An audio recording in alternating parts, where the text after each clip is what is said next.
Hello, and welcome back to Destiny. It's us again. Hello, welcome back to Destiny. I'm dubious. Grey Fox. That one, yeah. Dubiously myself. I can understand. It's fine. Anyway, today's video is the strike, the summoning pits, and unfortunately I couldn't drum up a goon team. So we are doing this solo, more or less. You couldn't get a goon squad together?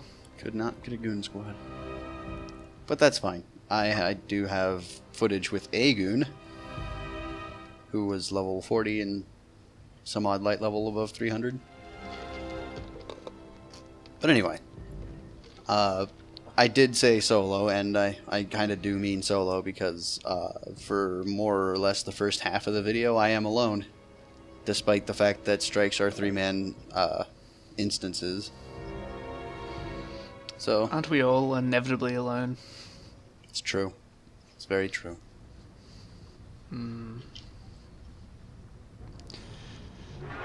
Making all the jokes today.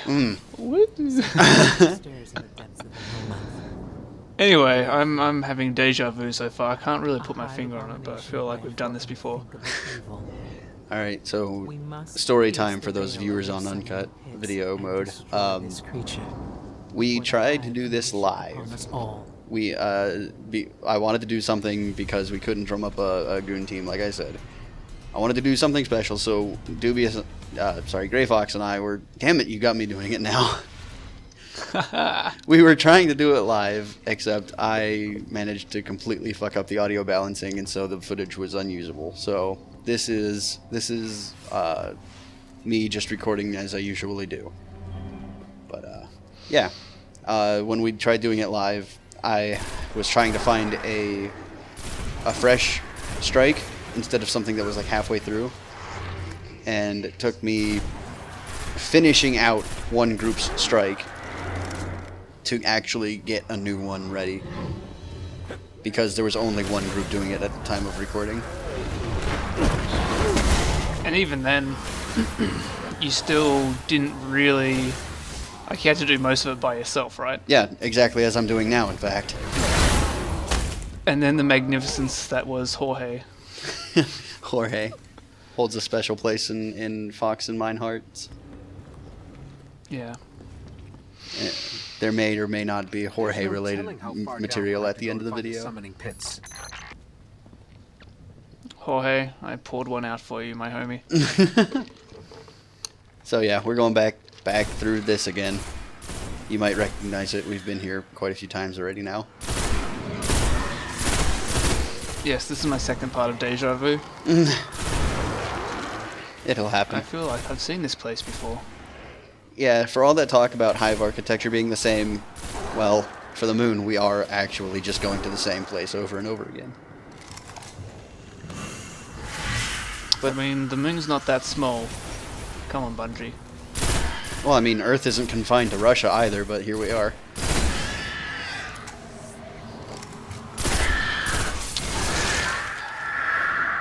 So yeah, Jeez, Bungie, come on. Once again, we could have run straight through all of those guys, but fighting them is more safe, because then you don't have to worry about them coming in behind you.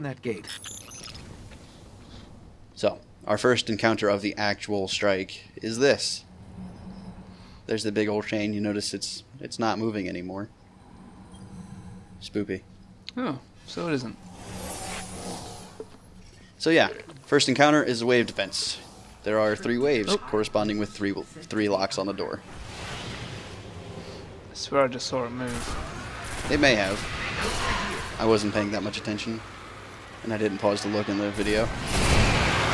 So yeah, this wave defense is pretty difficult when you're alone, because it's balanced for 3 people. So In saying that, you're over leveled for this, so slightly, yeah. It makes it a little bit easier. I'm slightly over leveled, yeah, but this goes back to the whole hide behind things for a while I recuperate from taking hits, because otherwise I just wouldn't survive. so I apologize for that. Thankfully, about Yeah, that looks like a new gun. that's a pulse rifle. We've seen it before. Oh. Yep. You hold down the trigger, it charges, and after about a second and a half, it fires a 3-round or 5-round burst of pure energy. It's slightly it's effective at a slightly longer range than a shotgun, but of course, it's nowhere near accurate as a sniper rifle. Of course, because that's what sniper rifles are known for. Of course. So yeah. It'd be a little bit unusual if a burst fire gun was more accurate than a sniper rifle over a long distance. Also, you may notice I'm using one of my least favorite weapon types. Ugh, I hate these things. Also, I misnamed it. It's a fusion rifle. This is a pulse rifle that I'm using now.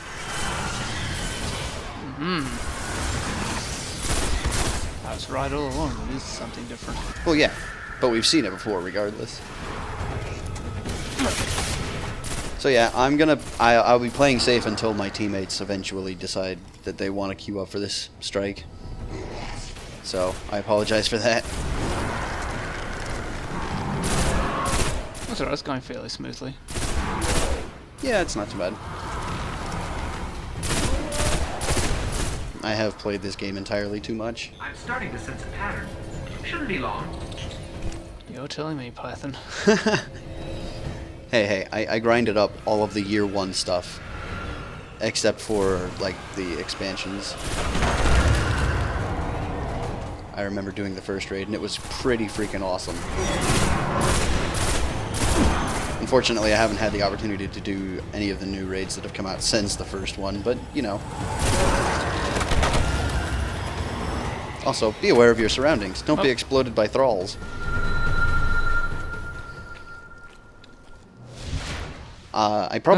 Explain thralls.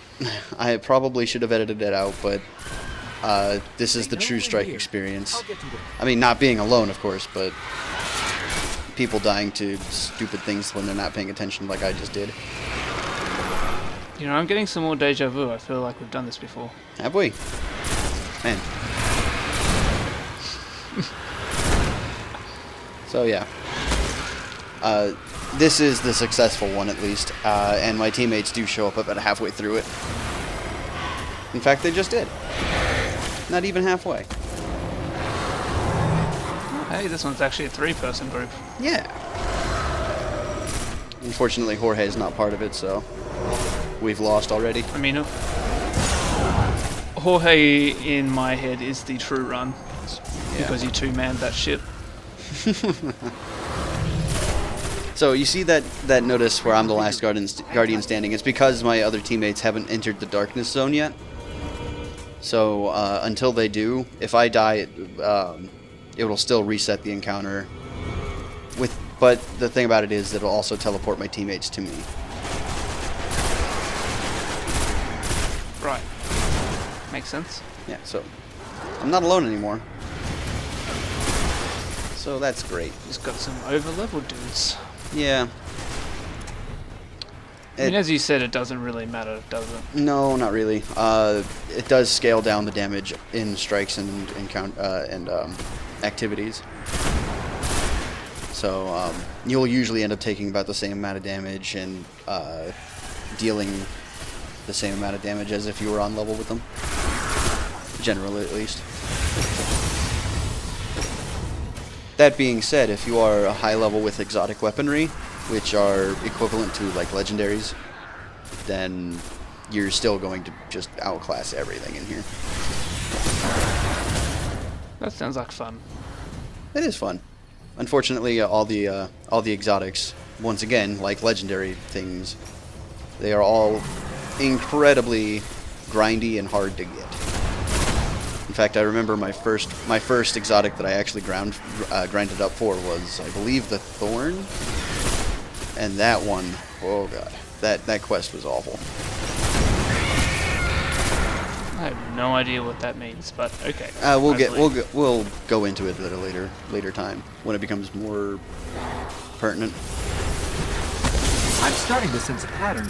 Shouldn't be long. So yeah, Blaster Wave.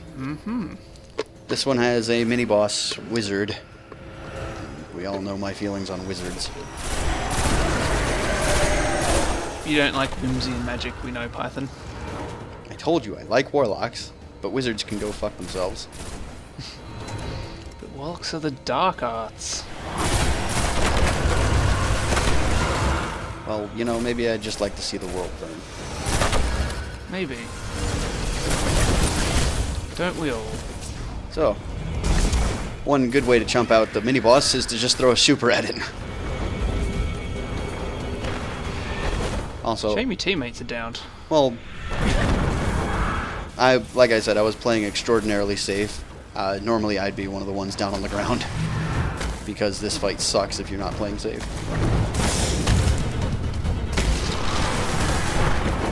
Melee fight! Yeah! You generally don't win those, by the way. I just had the knight low enough that I could take the risk on it. Also of note is that fusion rifles cannot crit. So even if you're aiming at the head and hit them a couple of times, it will not crit. It just does the same amount of damage. So the best way of dealing damage with a fusion rifle is aim for center of mass, as if you're actually, you know, firing a weapon in real life. That sounds both good and bad in different aspects. Good because at least the damage is consistent no matter where you hit them, and you can hit them in the biggest part. Bad because I'm assuming crits are good because they do way more damage than you normally do. Yeah. Different weapon styles have different crit modifiers. As you can see, my pulse rifle here is only doing about 26 more damage on a crit. So it's not really that big of a deal. Although I'll still aim for them because extra damage is extra damage. Whereas, like, hand cannons,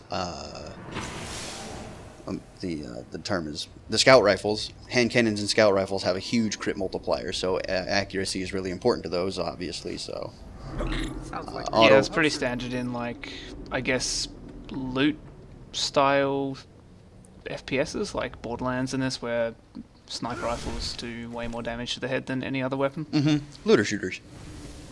Looter shooters, there you go. Yeah. But yeah, it does make sense the way they balance things. So, but as for me, I always aim for the head anyway because that's just how I've played since playing COD.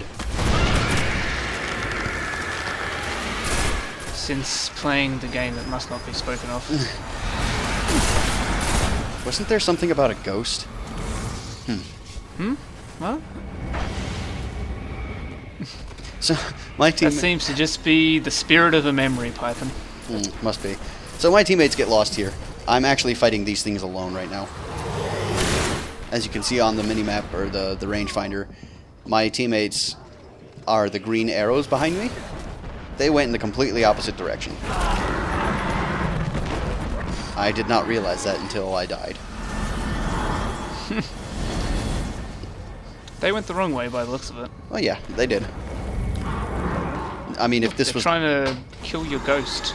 if this was the world's grave, they'd be heading in the right direction. But this is not the world's grave. This is the summoning pits, and the summoning pits are not that way. Also, yeah, if there are no teammates around you when you die, they will just sit there and slap at your ghost for a while. Doesn't do anything. I guess they don't know how ineffectual it is, yeah. You should let your teammates know how disappointed in them you are. I mean, if there was a way, I would. At the moment, I can just praise the light at them, and that's not disappointment. I mean, that's disappointment for you. That is disappointment. I can wave at them, I can praise the light at them, I can sit at them. That's really effective. And I forget the last one. I can dance with them. Hey, look, your team caught up.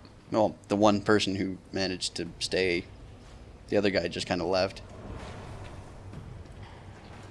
Oh, that's a bit weird. A little bit. So, before we get into the actual boss fight, I'm taking a look through my inventory, seeing if I have anything that's not a stupid fucking pulse rifle. I don't. Nothing that's good anyway. Wonder what that is roaring in the background. Certainly couldn't be a boss or anything. That's crazy talk. That could be a boss. And we can spec into angry magic if we'd like, but we're gonna skip that. I mean, that seems pretty canon to spec into angry magic. So, oh, whoops. Huh. Whatever, it doesn't matter. So, the tooltip for angry magic. Whatever, man. Right? The tooltip for angry magic just means that our super will track enemies, and so will some of our grenades. Makes things easier, but I like what I've got now because it explodes bigger. I mean, that only sounds kind of like angry magic. Well, I mean, it's angry in that it wants to seek you out and completely annihilate you. Hey, this guy's already better than Jorge. Yeah. I mean, there's no one better than worse Jorge. than Jorge. Worse. There's no one better than Jorge. So the secret to beginning this boss fight is to clear out all the small fry before you unchain the boss, and you unchain the boss by sitting there and doing damage to him while he's chained up.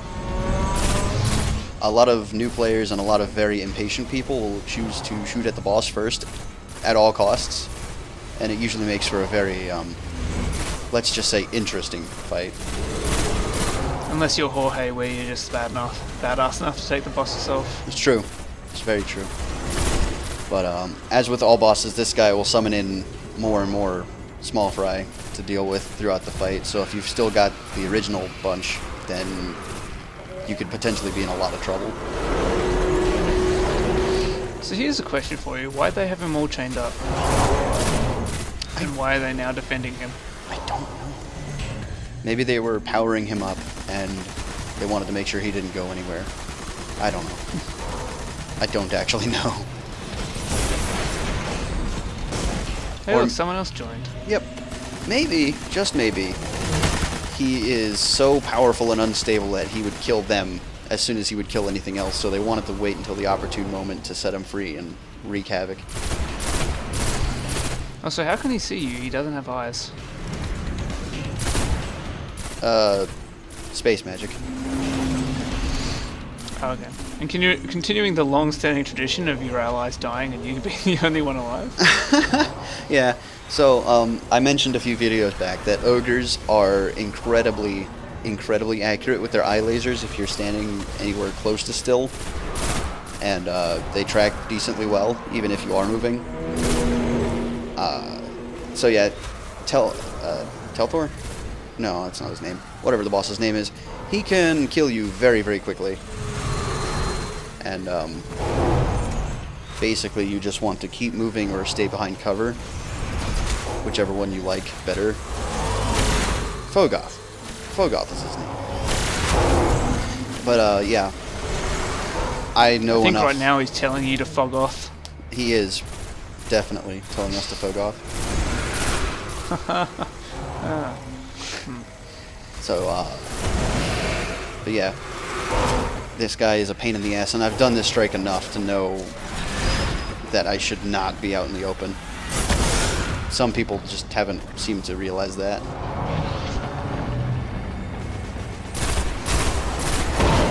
Thankfully. Those people are idiots and Jorge. Never forget Jorge. Finally, the abomination has been destroyed. The Vanguard will be grateful.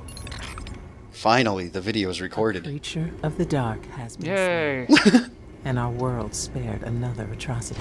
Get ready for your Jorge madness. Abomination is still out there, It's nothing too among crazy. the darkness. I fear we may find out. Oh, what a good It's sniper got to be rifle. done with the yakety sax. Well, what a good sniper rifle, and I'm not able to use it. Self-imposed restrictions. So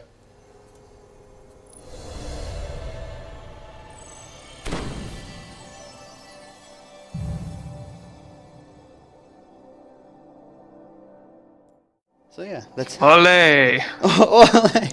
that's it for the summoning pits. We'll see you next time when we get introduced to our next destination. Bye. Wait, Jorge, he just sent me a friend request. Oh, hey, ole!